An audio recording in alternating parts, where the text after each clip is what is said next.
Jason Abraham, the Shadow Teacher, and as I started to speak the truth that dwells within my heart, speaking this truth openly and publicly, I've found myself in verbal debates with those who still identify the construct of the Matrix as their truth.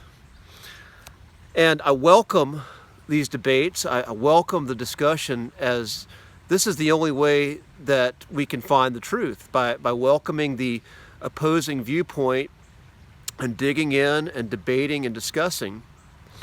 And I ordered a book called Dissecting Pinocchio, which was written, I believe, by a detective who worked for a police force. And it deals with being able to read body language, to see the tell, see when someone is lying, see these nervous tics or facial expressions that give away in the body when the subject is lying. And it comes from years and years of experience of a detective who questioned suspects and just the consistent themes he found showing up. But the book didn't come, still hasn't come. I haven't given up on it. And I was getting this book just because I'm not a scientist, I'm not a doctor, but I do know when someone is telling the truth, and I know when someone is lying. And I wanted to have a reference to give some credibility to my side of an argument that someone who is in the Matrix would be open to. But truth be told, you don't need that. You see, truth resonates. When you know something is true, you feel it in your body. You feel it in the cells deep within your being. And you do not need that tangible proof that we're told that we need from the Matrix world. You just know it. And what I've found, again, in my life, when I feel the truth and I follow it, eventually that proof in the outside world, eventually it's going to show up. But it's a resonance, as David Icke said in his first book, it's the truth vibration. Truth vibrates. And again, even if you don't believe this stuff, you know what's true. You know when something is true. And the opposite is also true. You know when there is a lack of truth, when there is a manipulation. You feel it in your body. Just something just tightens up. Something says, you know what this person's saying to me? It feels manipulative.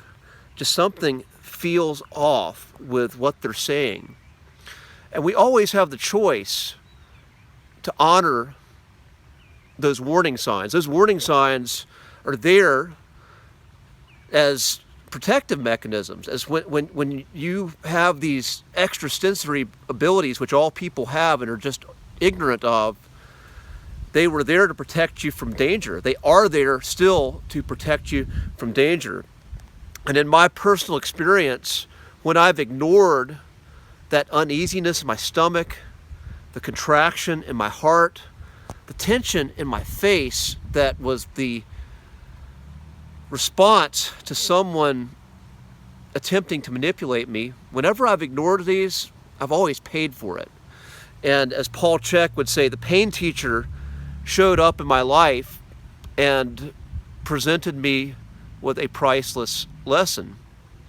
So now, without a shadow of a doubt, I'm always going to honor those feelings, whether it be the truth vibration, which is leading me to a higher purpose, to a higher experience of existence in this planet, or if it's the vibration of fear and manipulation, which is saying something is wrong and I do not need to take this person or these words at face value. There's something behind what they're saying that is not in my best interest. So if you're a light worker, if you're a warrior of light, follow that instinct. It is going to lead you the right way. And no matter what anyone says, know that is true. Let that be your North Star. Jason Abraham, the Shadow Teacher, wishes you always to follow and know the truth, and that you be that unrestricted source of truth vibrations that the world so desperately needs. Peace.